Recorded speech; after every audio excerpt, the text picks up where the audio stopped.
Hello everyone. This video is going to be all about how the Battles in Mathematics or Random Encounter Friday PowerPoint works. And so this is the PowerPoint. It is made out of 28 different slides. Yep, there we go, all the way to the end. And along the way I tried to make it as video game-like as possible and making all the transitions at least attempt to be seamless. And I'm no master at this, but we'll see how it goes. First off, I wanted to talk about the fact that this is PowerPoint 2003. So you might notice, well, the bars look different. If you've got something newer, like 2007, 2013, or further on, yeah, these should work with that, but I'm not positive.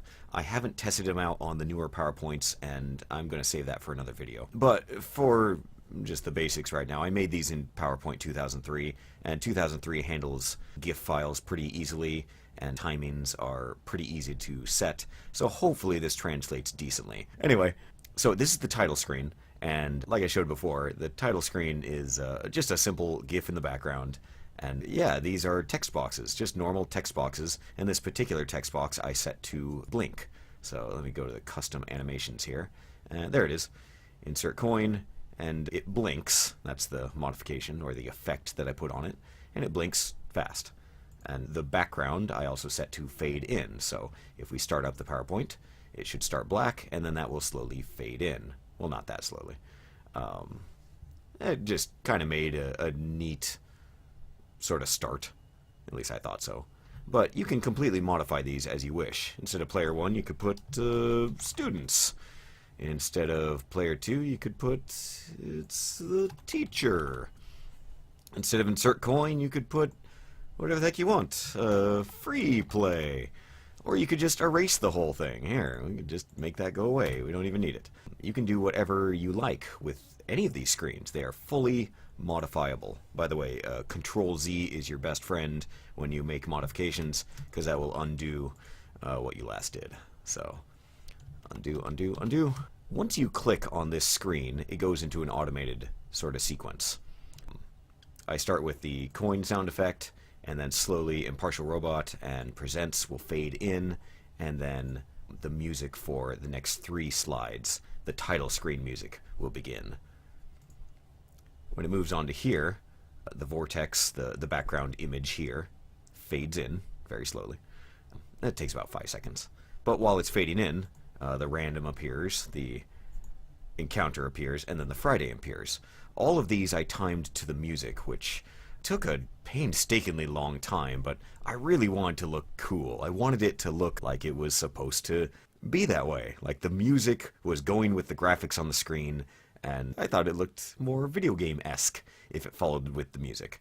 And the music, by the way, the title screen music, can be changed to whatever you like as well, but I set it to not repeat, of course, but there it is, to stop playing after 3 slides. So if you're clicking through pretty quickly, it will stop playing after the title screen that comes up after one, well, that's the first slide, 1, 2, 3. So here's the true title screen, which you can also change. Instead of Battles in Mathematics, I called it Champions of Mathland. You can call it whatever you want. And then after those fade in with the music, of course, then the press start flies in, and then it starts to blink. And that press start does have a hyperlink to it, and that means that when you click it, it will bring you to the next slide. A pretty simple hyperlink. I also have a little sound play with it that just makes it seem a little bit more video game-esque. So if this is the title screen, everything should fade in here, and of course it's not going with music because the music should have started 3 slides ago. I also did get the background to fade to this cool kind of sunset, but that's just a useless effect. It's just for fun. Press start, and it really starts. Ready for the next battle.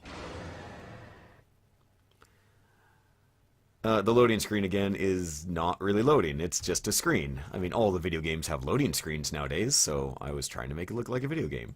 This screen as well is where it says, get ready for the next battle.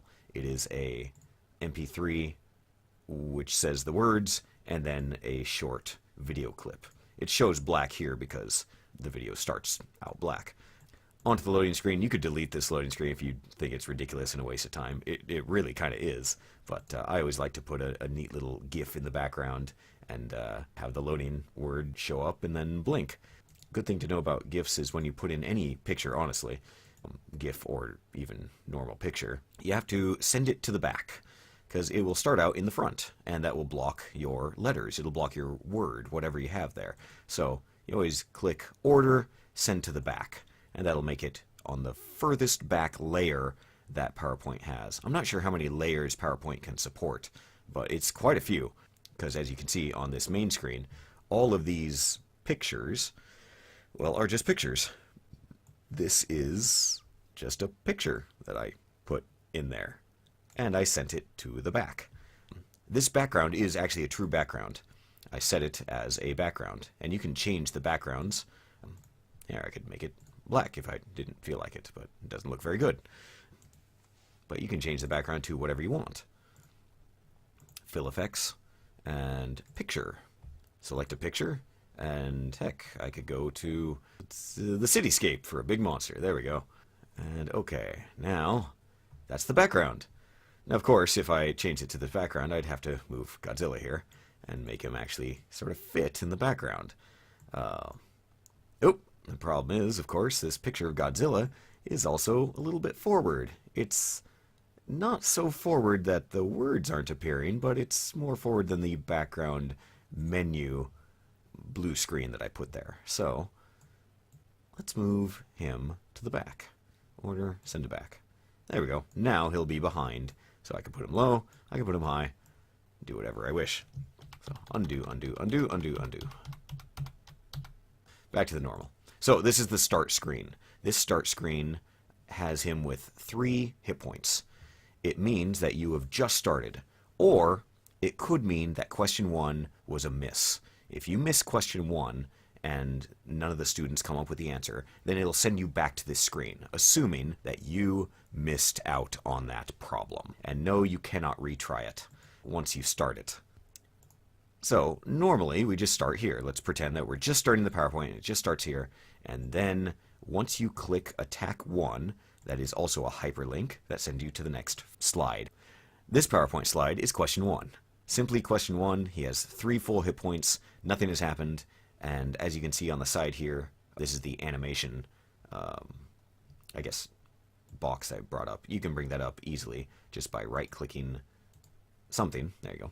Right-clicking and going to Custom Animation. This frame, or this window, I should say, is the most important thing in making this or modifying it, because it shows when things happen. So, with previous, the faded zoom of Object 22. Object 22 is, of course, all of these parts of the question are going to fade in, I guess faded zoom in, and then a bit after that the answer will faded zoom in, and then the rectangle is this rectangle, the timer rectangle. And that timer rectangle is slowly filling. It's got 2 minutes to fill. If you want to give your students more time, you can change that value pretty easily. You can change it to 3 minutes. And now it'll take 3 minutes for that bar to start filling up. And as you can see, PowerPoint gives me a little preview of that. I'm not going to watch the whole thing, of course. But you can change that as you wish. You can do less time. You can do 1 minute if you wish. So timing 1 minute. Heck, you can do 30 seconds. You can do whatever you like. See, 30 seconds, it'll go much, much faster. So you can change any of those as you wish. If they get question 1 right and you hit the hit button, then that hyperlinks to slide 9. That's the hit animation. If you get the miss button, it will hyperlink, or basically send you back to the first slide, assuming, of course, that the question was wrong. So if we hit hit, it goes to slide 9, and that is question 1 hit. That's when the sword pops up, it does its little slash, and it does a little slash noise. That's the little horn here. And then it pops back down. The hit points change from 3 hit points to 2 hit points after a blink, and so I'll show you how that works real quick. Sword pops up, slash, down it goes, The bar goes down for his life, and then it blinks and becomes 2 hit points. Now, as soon as that happens, it will already transition to the 10th slide. I have up here, let's see, it's slide transition. This slide is automatically going to move after 8 seconds. So again, you don't have to hit anything. You don't have to press anything to make it move on. The game will move on by itself. And all we have to do, as the teachers, is click on the next question or on the answer when it's a question slide.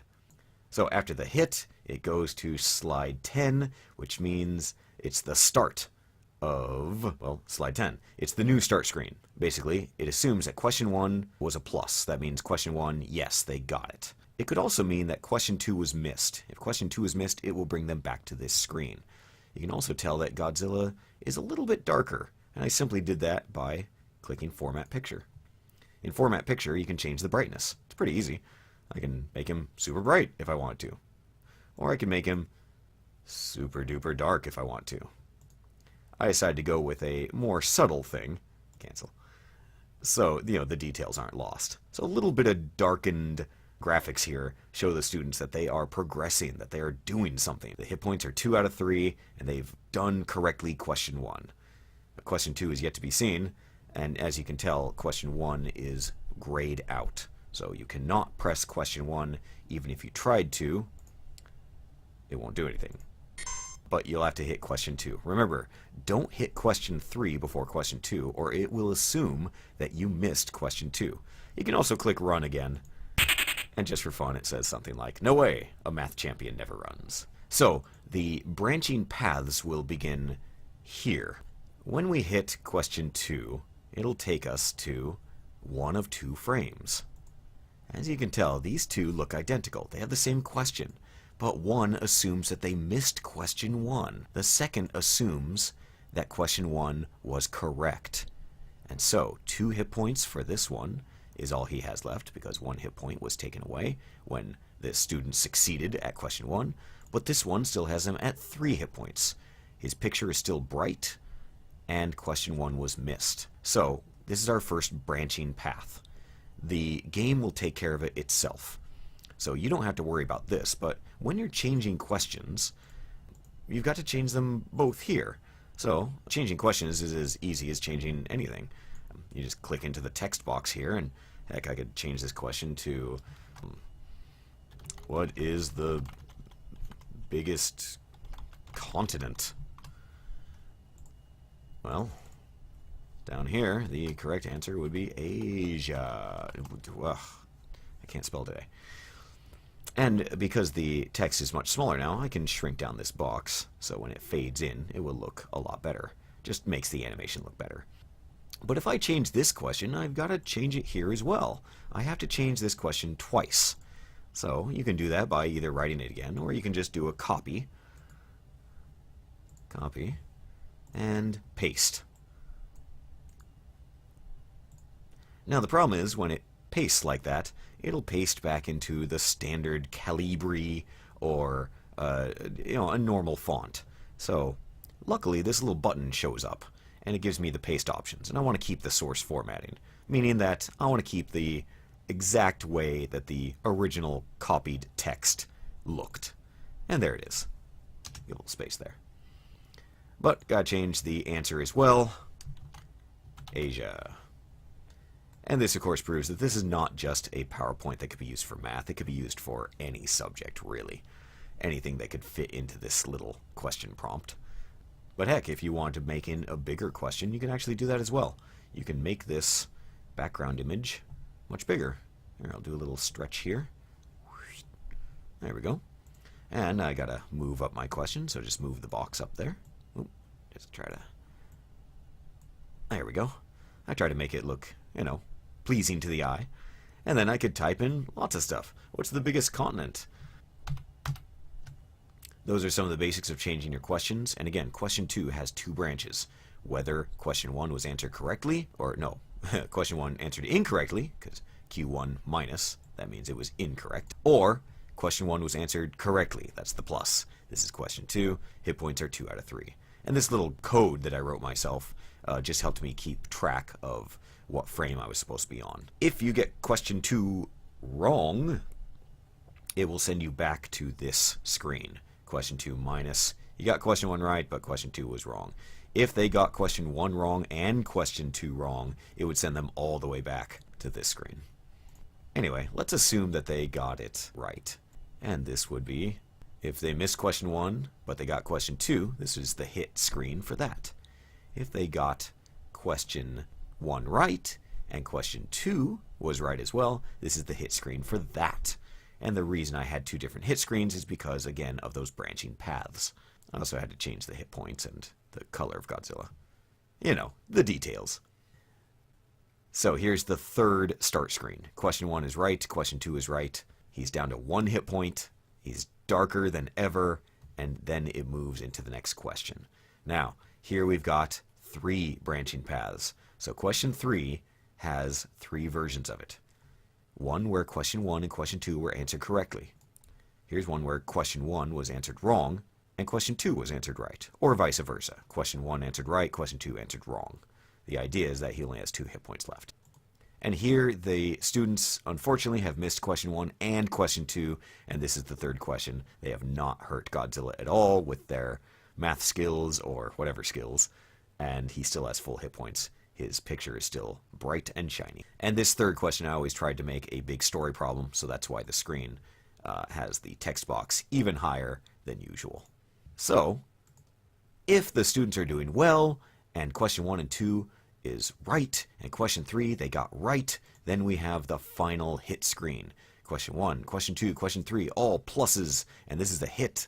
So his hit points will go from 1 and then blink down to 0. And then he will have his death screen. So this screen, I darkened him even more, and this is where he roars and then will fade out. So.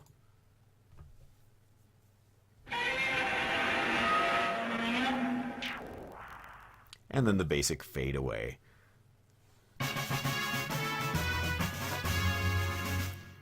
And as you can see, it automatically went to the victory screen.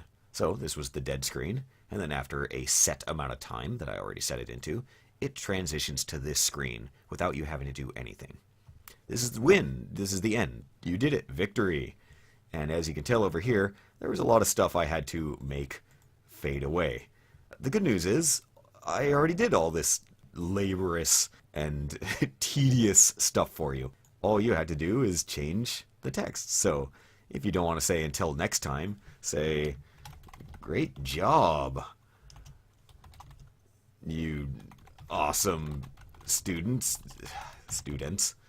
Now, you could tell, that didn't fit in there, darn it. Well, I could make the font smaller, highlight it all, and just shrink it down a bit. Ooh, there we go. I'll try to put that more in the middle there. And that won't change anything that I set over here.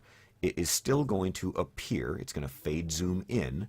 And just because you change the text doesn't mean you have to change any of this timing. It's all there. It's all good to go. And it's still looking good. It's still easy. Easy to modify. And easy to undo. If the students missed one problem, but they got 2 of the problems right, then it goes to this screen. This happens after the victory screen, and that's just the way I built the PowerPoint. I had to have the branching paths jumping all over the place. The good news is it's already set into the game as well. So if they missed a problem, but they got 2 of them right, they get a hit, and then it goes to the run screen. And this is where, oh, he's got 1 hit point left. Yep. 1 hit point left. It got away this time, but keep at it. So it brings them to the end of the got away screen. If the students only hit 1 question, so they missed 2 questions, but they got 1 right, then they get this screen. And this screen brings them to the 1 hit end. So nothing happens here. Just says game over, gives them a funny sound effect like this. And don't give up, almost there. Always try to encourage my students. And then the final screen is 0 hits. The students didn't get a single problem right. And that's the end. So, it does this. Oh, the sad loss screen. Now, you could change these screens to be anything. You could change this screen to be completely black. Take Godzilla out of there, and you could change the background to black and sad because they missed all the problems and you are sad for them. You can make any changes you wish to this PowerPoint. In fact, instead of having Godzilla, you could change in just about any GIF that you can find. I usually just go to Google Images and look up different monsters. You can also change a lot of the stuff in the PowerPoint itself. So, didn't like the battle music I found? Okay, well, put in your own MP3. All you have to do is bring your MP3 into here and rename it to Battle Music. The PowerPoint is simply looking for this file, so any MP3 could work. You don't like video game music? Put in something from, I don't know, Linkin Park. Do whatever you want. Any music is fine. You can also change, well, any of the roar sounds. Here those are. And this file here is just in case you don't have PowerPoint, or just in case PowerPoint isn't working with another version. This is the PowerPoint viewer, the 2003 version of that. So I can click that and run PowerPoint from that screen. I can't edit PowerPoint with the viewer, but it will play from the viewer, and it will play full screen as usual.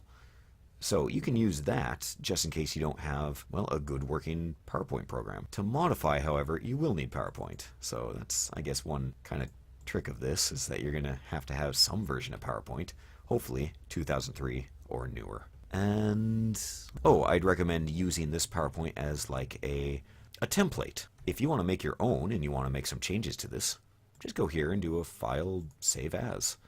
And so save this as Battles in Mathematics Part 2. And it'll show up just in this same file. And since I teach 5th through 8th grade math, I always make 4 versions of this. That way, the 5th graders don't have linear equations like the 8th graders. So you can make whichever ones you want, and as many as you want, and they can just hang out in this same file. Finally, I want to talk about some of the timings. The timing of sounds. So the sounds I had to set to time with the way Godzilla opened his mouth. So let's go, oops, right click that twice, and custom animation. So Godzilla roars. Here is the wave file, it's right there, that I set to make him roar. And it just so happened it went with the picture just perfectly. But I had to set it to happen at a specific time. So as you can see, if I right click this and go to my timing, it happens in 1.8 seconds. PowerPoint's able to get specific enough to do 1/10 of a second. So I watched the animation and I made some guesses, and I changed it until it happened. I set it to start, and after 1.8 seconds he opens his mouth, and it looks perfect. As soon as he did that, then the battle music starts. See, the battle music starts after the previous. So start after previous, not with the previous, because I wanted the roar to be without the music coming in over it. So he roars, and then the music occurs. But that timing of 1.8 seconds is sometimes specific to what is going on in your PowerPoint or how fast your computer is. My particular computer here is my home computer, and it's pretty fast. But you might be using a laptop, and even my laptop at school, I had to change some of the timings. And this sounds pretty tedious, and it can be. But luckily, it's not too terribly hard. It can also happen if you change your background to something that's not static. This is just a normal picture background. But if I change the background to a GIF, battle backgrounds, there we go. If I change my background to, say, that cityscape for big monsters, because this background is now moving, it's going to slow down PowerPoint a little bit. It's going to slightly slow down the GIF of Godzilla here, and, well, just watch and see.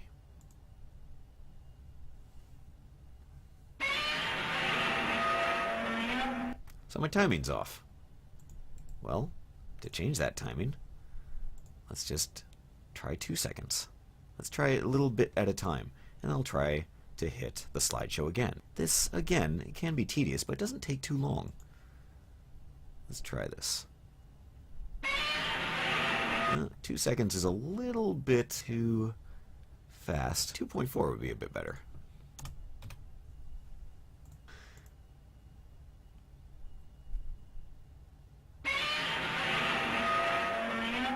Perfect. Now, if you don't want to bother with such things, you don't have to change the background, or you don't change it to a GIF, or just take the roar out and delete it. Make it go away. It might not be that big of a deal to you. I happen to like it. It's the little details that I enjoy, so I hope you do too. Anyway, I think that's this particular video. It's already gone 5 times longer than I thought it would go, but hopefully it helps explain how this PowerPoint works, and so you can use it and change it to whatever you want to. Change anything you see on the screen. Make this into your own. Make better animations. Make different monsters. Make cooler looking title screens. Change impartial robot to, you probably don't want that. You probably want to say it's you that's presenting it. So you're Mr. or Mrs. Smith presents, because this is your PowerPoint now, and you're the one that has created this. You're the one that's presenting it to your students. So, yeah, change whatever you like. Instead of Random Encounter Friday, call it Random Encounter Monday. Call it warm-ups. Call it Happy Time Fun Game. Do as you like. This is yours to modify as you see fit. And hopefully, you'll get as much enjoyment as your students do out of it. I certainly have enjoyed making these because the students really seem to look forward to doing a Friday math battle. It's a great way to start the class, and it gets them enthusiastic about actually doing what's usually pretty boring math. So I hope this was at least somewhat enlightening, or helped answer sort of the kinds of questions you might have about what sort of PowerPoint this is, how it works, and how you could change it and make it your own. If you have any questions, you can just send me a message or put it in the comments. I'll try to see how the comments work in YouTube. I'm sure there's some way for me to respond or reply, I think. Well, we'll see. Anyway, thank you much, and until next time.